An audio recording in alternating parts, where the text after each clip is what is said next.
Good Sunday, everyone. Time for your Sunday Science Tidbit, and this week we're talking about global circulation patterns. So thanks to the fact that the Earth has water and land, spins around, and is tilted 23.5 degrees, forces like the Coriolis force make global circulations slightly complicated.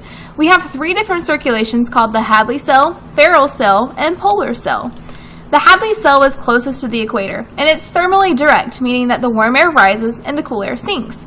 The rising air occurs right along the equator, where we see the maximum sunlight and maximum heating, creating a band of low pressure and thunderstorms called the Intertropical Convergence Zone. If that rings a bell, check out my Sunday Science Tidbit about the ITCZ back in May on WNCT.com. On the polar side of the Hadley cell, you see a band of high pressure and sinking air, generally sunny weather.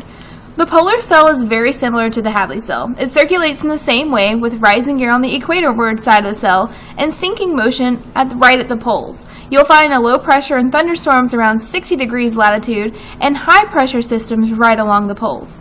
Now, in the middle of the Hadley and polar cell, you find the Ferrel cell. Our home is located right here. And this cell is very unique because it's thermally indirect, meaning that the cold air rises and the warm air sinks. Now, notice how the winds are going in a different direction than the other two cells. Well, this cell is driven by weather, such as fronts and pressures that we see every day.